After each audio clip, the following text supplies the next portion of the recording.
오늘은 백그라운드 일권의 애덤 스미스와 케인즈를 공부한 상태에서 한 발짝만 더 깊이 경제학의 발을 담궈 보겠습니다. 애덤 스미스와 케인즈를 꼭 알아야 이해할 수 있으니 먼저 꼭 공부하고 오길 바랍니다. 오늘의 주제는 시장 실패와 정부 실패입니다. 일권 마지막 부분을 다시 언급합니다. 경제의 원리는 크게 두 가지로 나뉘어집니다. 국가가 개입하는가, 개입하지 않는가, 즉 국가의 개입 유무입니다. 이 부분이 정리가 되면 경제학 공부가 상당히 편리해짐을 알 수 있을 것입니다. 다시 말해 최초 애덤 스미스가 자유시장 경제를 주창할 때 국가는 개입하지 않았지만 국가가 개입하지 않아 경제가 실패할 경우 경제정책은 국가 개입주의로 방향을 선회합니다. 하지만 국가 개입주의가 실패할 경우 정책은 다시 국가가 개입하지 않는 쪽으로 선회합니다. 이는 향후 먼 미래에도 지속될 수밖에 없습니다. 따라서 경제는 크게 정부의 개입을 불허하는 자유시장 경제와 정부의 개입을 추구하는 정부 개입주의 단 두 개로 나눠지며 경제학에서는 정부가 개입되지 않은 자유시장이 실패할 때를 시장 실패, 정부의 개입이 실패할 때를 정부 실패라고 부릅니다. 다시 말해 애덤 스미스의 자유시장 경제가 실패했을 때 이를 시장 실패라 부르며 시장 실패의 해결사는 케인즈의 정부의 시장 개입을 의미하는 보이는 손입니다. 반대로 케인즈의 수정자 본주의 즉 정부 개입주의가 실패했을 때 이를 정부 실패라 부르며 정부 실패의 해결사는 스미스의 정부의 시장 개입을 불허하는 보이지 않는 손입니다. 조금 특별한 질문을 해보겠습니다. 애덤 스미스가 우리에게 준 것은 무엇일까요? 사실 애덤 스미스는 우리가 생각하는 것보다 상당히 많은 부분에서 경제학에 영향을 끼쳤습니다. 굵직굵직한 내용만 다루겠습니다. 이 외에도 백그라운드 이 권에서 배우게 되는 명시적 계약, 절대우위 등이 있습니다. 문제는 앞서 배웠듯이 애덤 스미스의 자유시장 경제가 실패하는 사건이 발생했다는 것입니다. 대공황이지요. 개인이 사익을 맘껏 추구했으나 공익이 추구되지 않는 일이 벌어집니다. 이를 시장 실패라고 하였습니다. 그러자 스미스의 자유시장 경제가 어느 지점까지 오류가 나며 보강이 필요한지에 대한 연구가 활발히 진행됩니다. 이들을 반 애덤 스미스 군단이라고 이름 붙여보겠습니다. 반 애덤 스미스 군단은 사익을 추구하면 공익이 파괴되며 그로 인해 정부의 개입이 필요하므로 정부에 보이는 손이 경제를 이끌어 나가길 주장합니다. 이외 암묵적 계약, 상대우위 등이 각각 스미스의 자유시장 경제에 오류를 지적한 것이죠. 이 군단에는 존 메이너드 케인즈, 데이비드 리카도, 가렛 하딘, 데니얼 카너먼과 아모스 트버스키, 메딜 플러드와 멜빈 드레셔 등 세계 최고의 경제학자들을 포함하여 상당히 많은 학자들이 포함되며 그들 중에 많은 학자들이 노벨 경제학상을 수상하게 됩니다. 그렇다면 다시 질문해 보겠습니다. 애덤 스미스가 우리에게 준 것은 무엇일까요? 그의 주장이 틀렸으므로 그를 통해 인류가 경제적 혼란을 겪게 되었다는 것일까요? 아닙니다. 지금의 신자유주의를 본다면 애덤 스미스의 주장이 옳거나 틀렸다거나 말할 수 없습니다. 스미스가 인류에게 준 것은 바로 경제학의 기준입니다. 기준이 없다면 앞으로의 방향조차 잡을 수 없거니와 행여 올바른 기준이 아니더라도 그 기준이 옳지 않음을 지적하는 것조차 큰 의미가 있습니다. 그리고 그 기준이 왜 옳지 않은지 반박하고 분석하고 보강하면서 그 길은 더 탄탄해지고 더 곧아지게 됩니다. 스미스가 우리에게 준 것은 바로 반박의 여지입니다.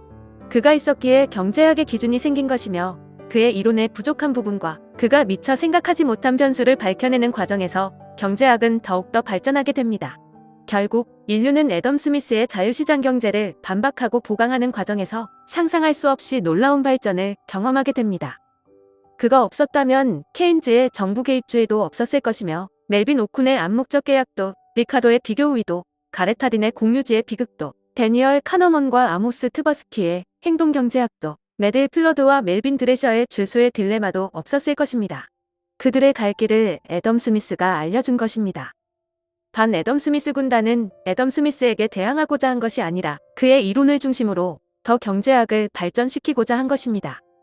본격적으로 시장 실패를 알아보겠습니다. 그의 이론을 보강한 내용은 제외하고 온전히 실패한 경우만 다루도록 하겠습니다. 언급했듯이 시장 실패는 애덤 스미스의 자유시장 경제가 대공황의 발생으로 실패했음을 언급합니다. 시장이 자율적이고 효율적으로 자원을 적정하게 분배하지 못하는 것을 말하죠. 시장에 보이지 않는 손이 제대로 작동하지 못하는 경우입니다. 이쯤 되자 시장만이 시장의 문제를 해결할 수 있는 올바른 해답인가라는 의문이 제기됩니다. 시장 실패의 발생 요인들은 대략 4가지로 나누어집니다. 불안정 경쟁, 외부 효과, 공공재, 정보의 비대칭성으로 인한 모럴 해저드, 즉 도덕적 해이가 그것입니다. 오늘은 그 중에서 시험에 가장 많이 출제되는 공공재에 대해서만 알아보겠습니다. 아무튼 스미스의 자유시장이 실패하자 시장 실패의 해결사로 케인즈가 등장합니다. 케인즈는 시장의 실패의 요인을 자유방임주의로 보고 정부의 시장 개입을 의미하는 보이는 손을 주장합니다. 이는 또한 암묵적 계약과 관련되어 있기도 합니다. 이 권에서 자세히 다루겠습니다. 정리하면 다음과 같습니다.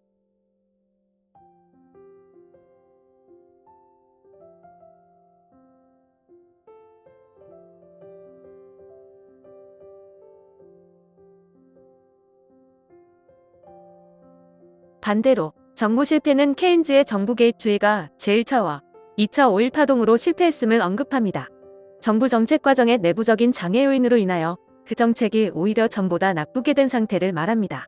최적의 자원 배분과 공정한 소득 분배를 실현하기 위한 정부의 시장 개입과 정책이 실패하는 상황이지요. 이쯤 되자 또다시 정부만이 시장의 문제를 해결할 수 있는 올바른 해답인가라는 의문이 제기됩니다. 정부 실패의 발생 요인들은 대략 4가지로 나누어집니다. 독점 기업의 국유화, 관료 포획, 공공재, 정보의 비대칭성이 그것입니다. 여기서도 시험에 가장 많이 출제되는 공공재에 대해서만 알아보겠습니다. 실패의 요인을 정부의 개입으로 보고 정부의 시장 개입을 불허하는 보이지 않는 손으로 되돌아갑니다. 이는 또한 명시적 계약과 관련되어 있기도 합니다. 이 권에서 자세히 다루겠습니다. 정리하면 다음과 같습니다.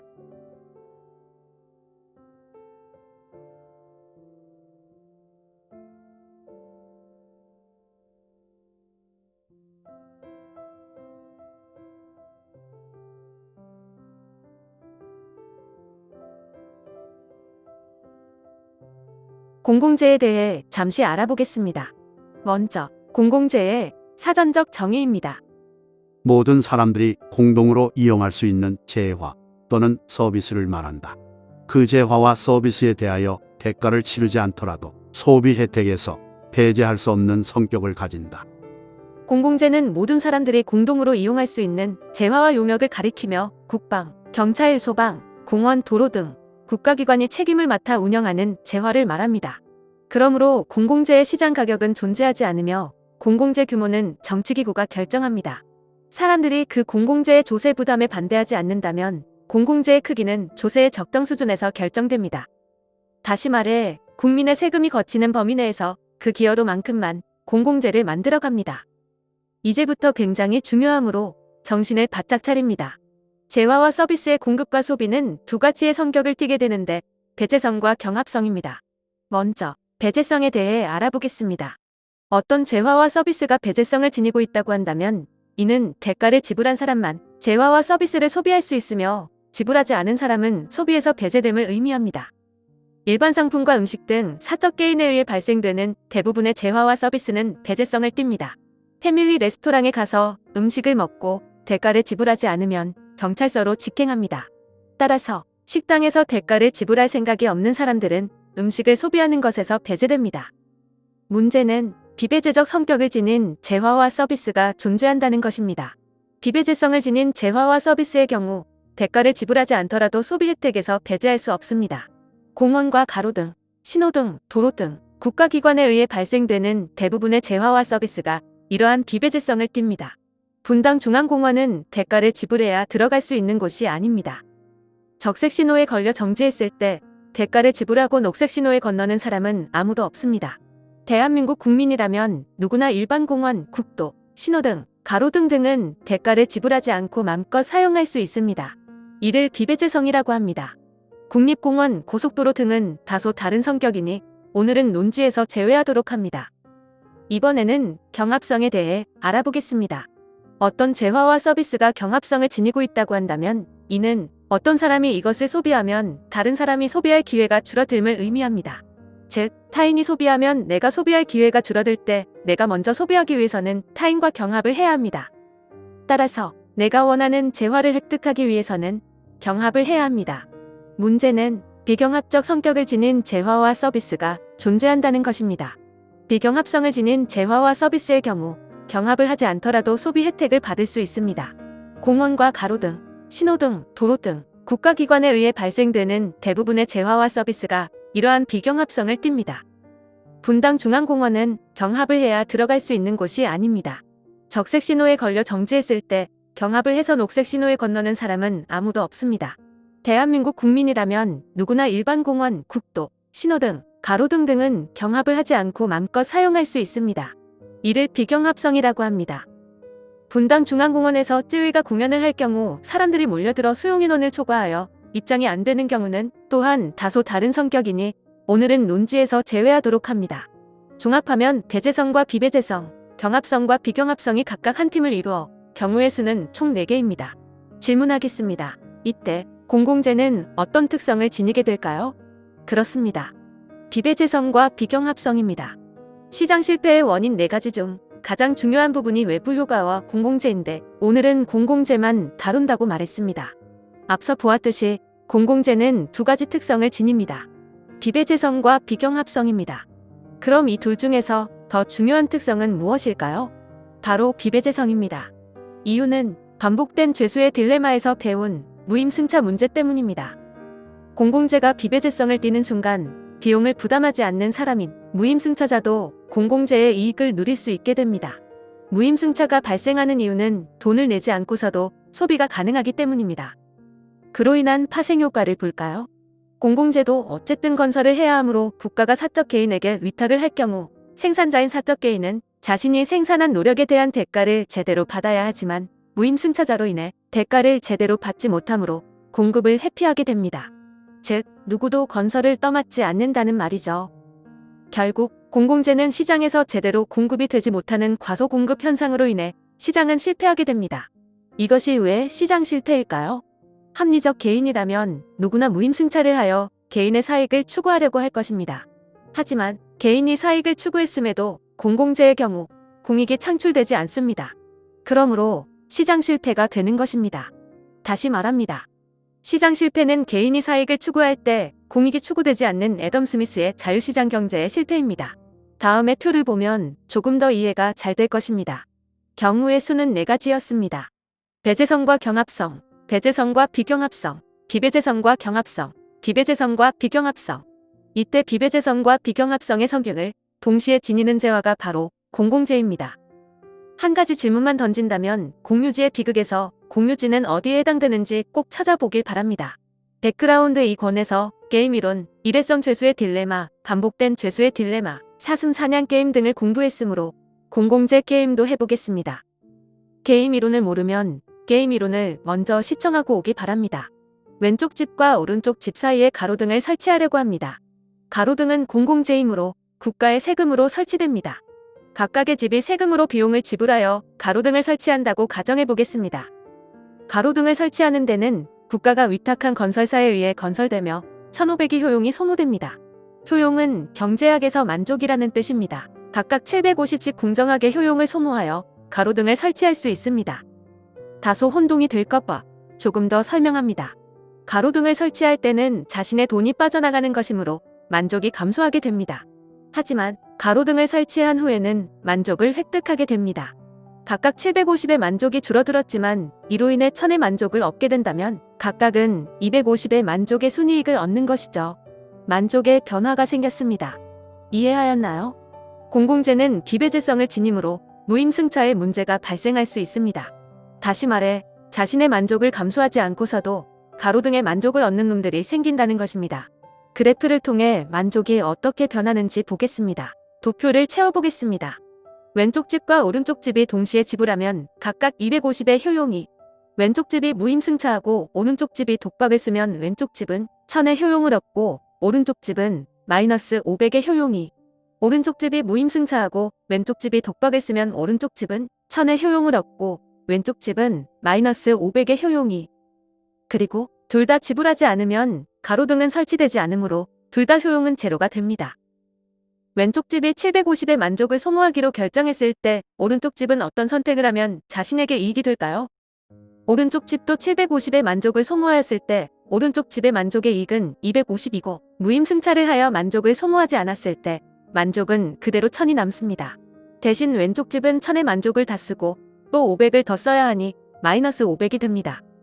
결국 왼쪽 집이 가로등 건설을 위해 만족을 지불하기로 했을 때 오른쪽 집은 가로등 건설에 만족을 지불하지 않는 것이 오른쪽 집의 우월 전략입니다. 이번엔 왼쪽 집이 750의 만족을 소모하지 않기로 결정했을 때 오른쪽 집은 어떤 선택을 하면 자신에게 이익이 될까요? 오른쪽 집이 만족을 소모하였을 때 오른쪽 집은 독박을 써야 하므로 만족의 이익은 마이너스 500이 되고 무임승차를 한 왼쪽 집은 만족을 소모하지 않았으므로 선이 그대로 남습니다.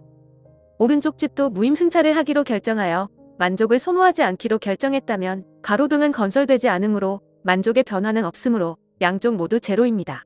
결국 왼쪽 집이 가로등 건설을 위해 만족을 지불하지 않고 무임승차를 하기로 결정했을 때 오른쪽 집 역시 가로등 건설에 만족을 지불하지 않는 것이 우월 전략입니다.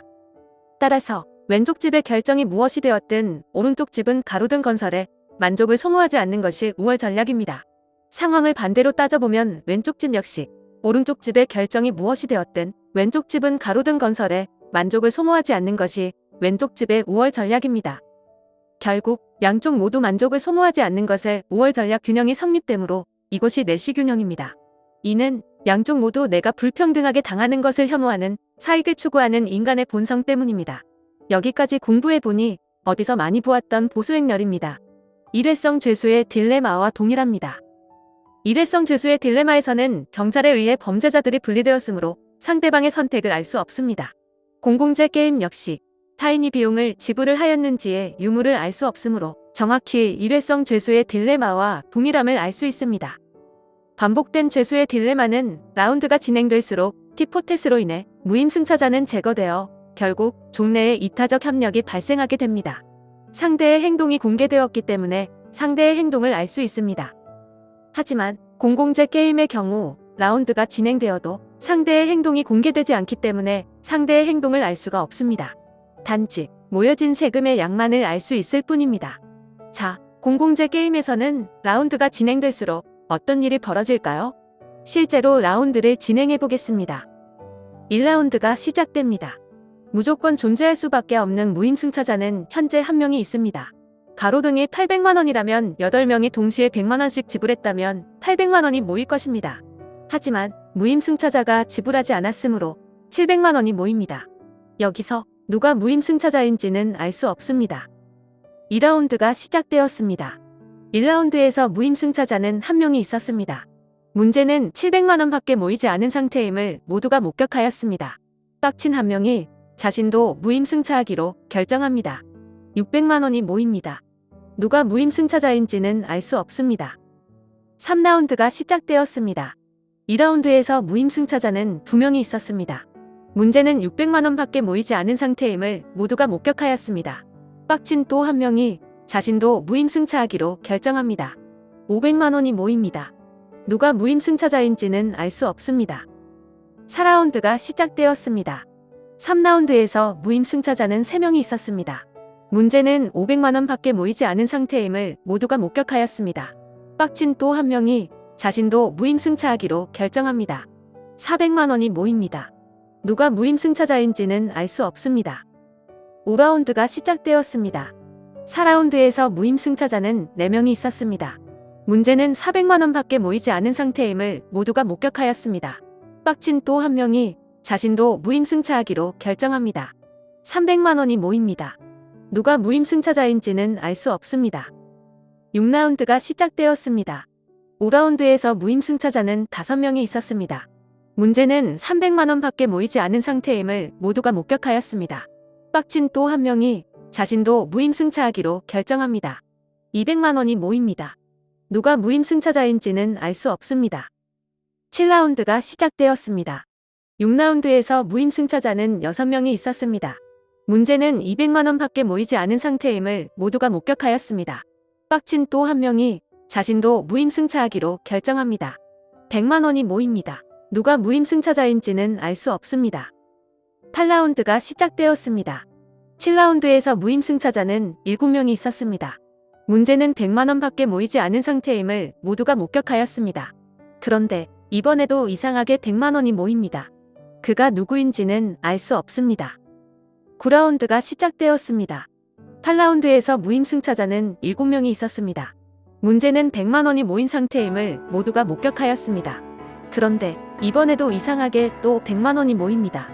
그가 누구인지는 알 수 없습니다. 10라운드가 시작되었습니다. 9라운드에서 무임승차자는 7명이 있었습니다. 문제는 100만 원이 모인 상태임을 모두가 목격하였습니다. 그런데 이번에도 이상하게 또 100만 원이 모입니다. 그가 누구인지는 알 수 없습니다. 무한 라운드가 반복됩니다. 이전 라운드에서 무임승차자는 7명이 있었습니다. 문제는 100만 원이 이번에도 이상하게 또 100만 원이 모입니다. 그는 누구일까요? 우리는 그를 호구라고 부릅니다. 공공재에는 이렇게 항상 이타적 행동을 하는 호구가 있다는 것입니다. 그가 호구인지 진정 이타성을 지닌 인간인지는 그에게 물어봐야 하니 이 문제는 접어두기로 합니다. 이렇듯 공공재는 시간이 지날수록 보이는 비용이 감소합니다. 죄수의 딜레마와는 달리 누가 무임승차자인지 알 수가 없기 때문입니다. 우리는 누구인지 알면서 공부했지만 공공재 게임에 참여한 개인들은 106동 201호가 무임승차자인지, 207동 805호인지, 409동 1208호인지, 106동 2301호인지 아무도 알 수가 없습니다. 결국 공공재의 크기는 점점 감소하게 됩니다. 이 또한 하나의 사회 문제입니다. 그런데 여기서 무임승차의 한 가지 특징을 알아차렸나요? 무임승차는 최초의 한 사람에 의해 시작됩니다. 그로 인한 파급 효과가 이렇게 클 수 있습니다. 그렇기 때문에 흡혈박쥐가 무임승차자를 기억하여 팁포텟 전략으로 제거하는 것입니다. 하지만 공공재 게임에서는 그가 누구인지 알 수 없으므로 제거할 수가 없습니다. 개인이 사익을 추구할수록 공익은 추구되지 않고 오히려 파괴됨을 알 수 있습니다. 그래서 애덤 스미스의 자유시장 경제의 실패, 즉 시장 실패라고 부르는 것입니다. 너무 지쳐서 정부 실패는 수업 시간에 다루도록 하겠습니다. 수고하셨습니다.